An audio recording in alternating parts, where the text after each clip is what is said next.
राम राम जी आप सबको। I hope आप सब लोग अच्छे होंगे। तो भाई आज थी एचएसएससी की हियरिंग जो कि 5 नंबर के ऊपर थी और अपना 56-57 के ऊपर थी। 3-4 हियरिंग थी।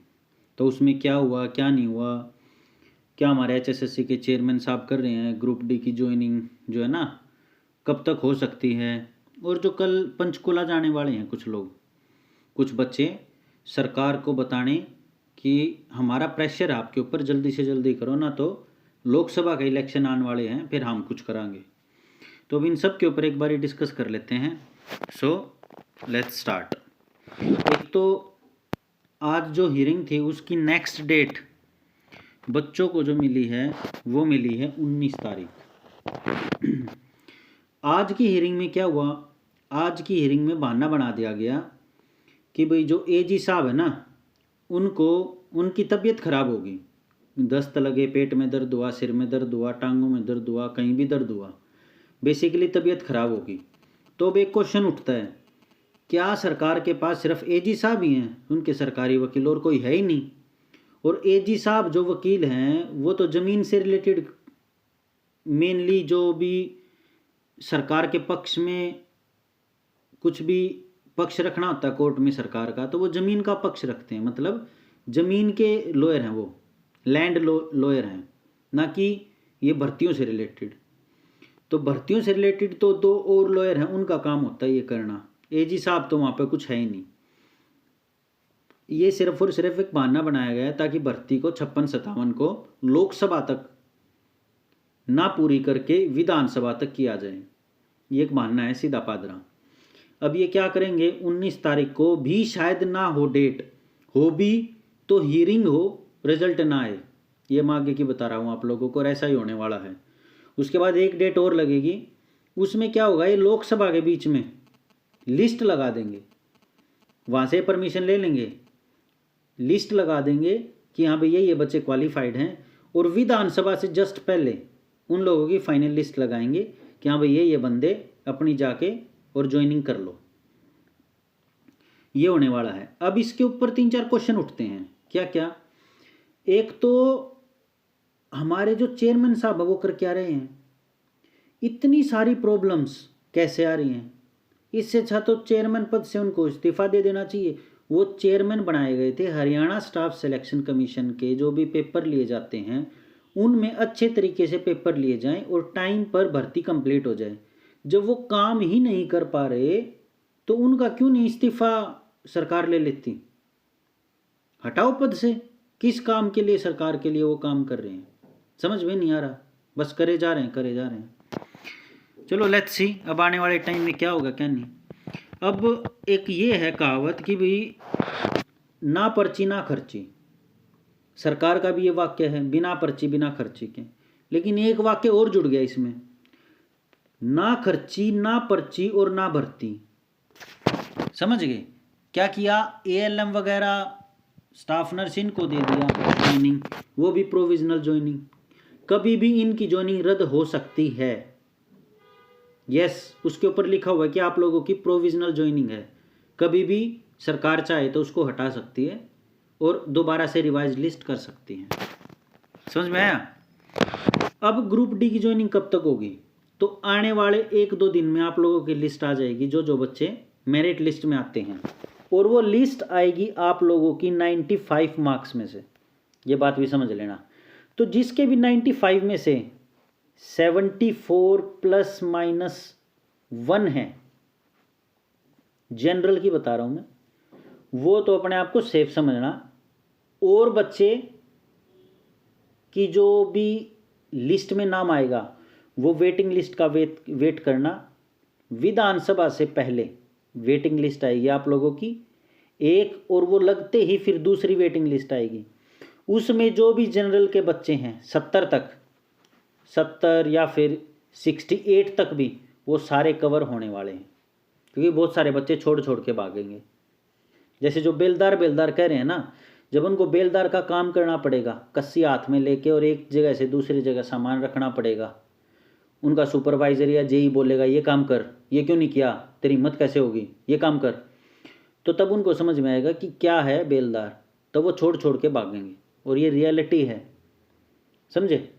तो ग्रुप डी की ज्वाइनिंग आप लोगों को बता दी कब तक होएगी, जो आने वाला सैटरडे और संडे मैक्सिमम चांसेस हैं, यहाँ तक आप लोगों की ज्वाइनिंग नहीं तो फाइनल लिस्ट लग जाएगी और ज्वाइनिंग के लिए आप लोगों को बुला लिया जाएगा।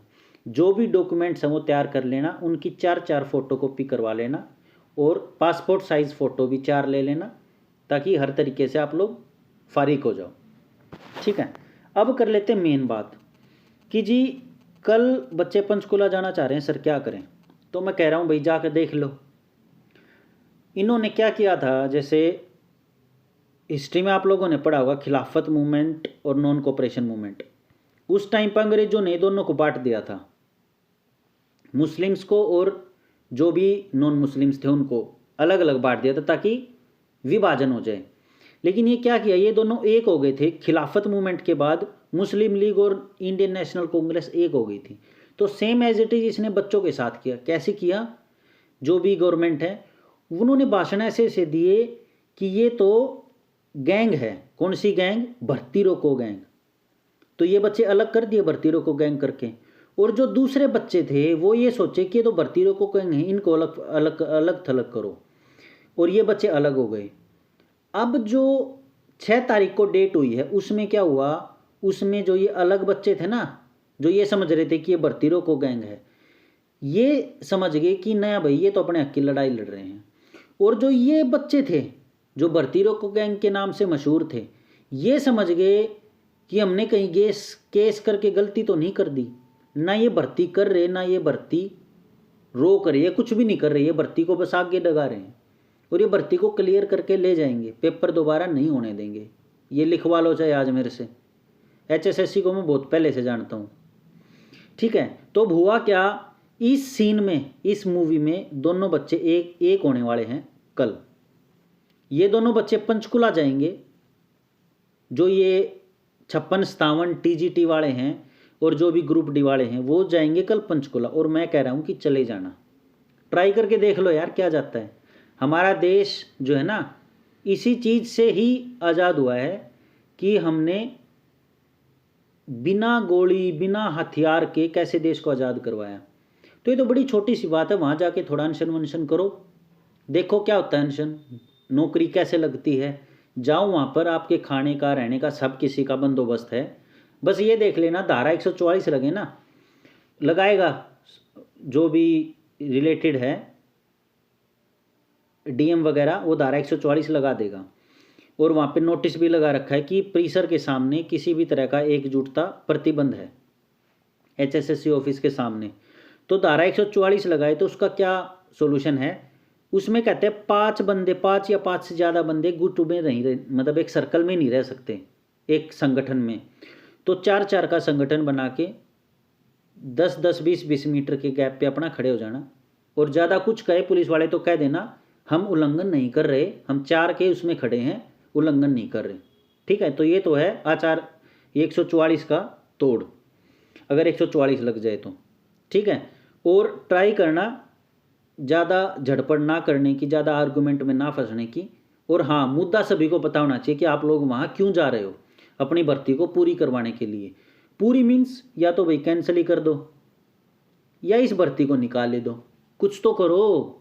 आप लोग डेट पे डेट आके बढ़वा रहे हो, बच्चों को कह रहे हो, इन बच्चों को कह रहे हो कि आप भर्ती रोको गैंग हो, लेकिन यहाँ तो भर्ती रोको गैंग गवर्नमेंट ही है ना। ये बच्चे भर्ती रोको गैंग है और ना ये दूसरे वाले बच्चे भर्ती रोको गैंग है। भर्ती रोको गैंग कोई बच्चा नहीं है, सभी अपने हक के लिए जाते हैं कोर्ट में। सरकार का काम होता है आर्ग्यूमेंट देना और अपने हक को बताना कि हम ये पॉलिसीज लेके आए हैं और इस वजह से हम ये कर रहे हैं। अगर बच्चे गलत हैं तो वो केस डिसमिस हो जाता है, अगर बच्चे गलत नहीं हैं तो उनके पक्ष में फैसला आ जाता है। लेकिन वो कब आएगा, जब सरकार पैरवी करेगी केस की। अगर सरकार पैरवी ही नहीं करेगी बच्चों के लिए या केस के लिए खड़ी ही नहीं होगी, कोर्ट को कुछ बताएगी नहीं, तो डिसीजन कैसे आएगा। और सरकार को क्या मिल जाएगा, बच्चों के ऊपर उंगली उठाने का कि भर्ती पूरी क्यों नहीं हो रही जी, भर्ती रोको गैंग की वजह से। इस बात को समझो आप लोग, आप लोगों के साथ एक गेम खेला जा रहा है, फुटबॉल की तरह यूज़ किया जा रहा है आपको, जिधर चाहे उधर मार दिया जाता है, बच्चे भाग लेते हैं। अब आने वाला है लोकसभा, अब सीधी पादरी बात ये है, लोकसभा चुनाव आने वाला है, इसीलिए ये सब चीज़ें उठ रही हैं। सरकार भी डर रही है। जो न्यूज़ चैनल में चल रहा है जी 500 सीट ले आऊँगे, 400 सीट ले आऊँगे, सरकार को पता है 250 सीट भी मुश्किल से आने वाली हैं और ये फैक्ट है। यूपी में बहुत बुरा हाल है, महाराष्ट्र में सरकार डर रही है, अपना कर्नाटक में वैसे सरकार के पर वो उड़े हुए हैं, बिहार में बच्चे ये कह रहे हैं हम सरकार के खिलाफ जाने वाले हैं। तो समझ लो क्या क्या होने वाला है। इसीलिए सरकार डर रही है और इसीलिए ही भर्ती पूरी करने की सरकार सोच रही है, समझे। तो इसीलिए पंचकुला जाओ, सरकार के ऊपर दबाव बनता है तो बनवाओ और बनाओ। जरूरी है सरकार के ऊपर दबाव बनाना, क्योंकि हमारे से ही सरकार चुनी गई है, कहीं बाहर से नहीं, ऊपर से नहीं पड़ी, विनस से नहीं आई ये सरकार की भी वहाँ से आगे और हमारे ऊपर राज कर रही है, हम नहीं बनाई है। तो हमारा पूरा हक बनता है इनसे क्वेश्चन पूछने का, जितने भी हमारे विधानसभा के अंदर एमएलएज बैठे हैं, ठीक है। लेकिन ज़्यादा गर्मजोशी ना दिखाओ, ठीक है। And all the very best. अपने और अपने परिवार का ध्यान रखो और पंचकुला चले जाओ, कोई दिक्कत नहीं है। लड़कियां क्या करें, अपने साथ किसी को ले जाएं या अपनी किसी फ्रेंड के साथ चली जाएं और वहाँ पर थोड़ा सा ठीक ठाक से रहें। और बॉयज़ आप लोगों के लिए एक है, लड़कियां आ रही हैं इस जो भी ये कल हो रहा है पंचकुला में धरना प्रदर्शन वगैरह, तो इसमें उनकी इज्जत करके रखनी है ना। आप लोगों के बुलावे पे ही आ रही हैं लड़कियां वहाँ, और किसी के पे नहीं आ रही। तो उनकी इज्जत करनी है, उनके लिए अलग से स्पेस बनाना है, उनकी रक्षा करनी है।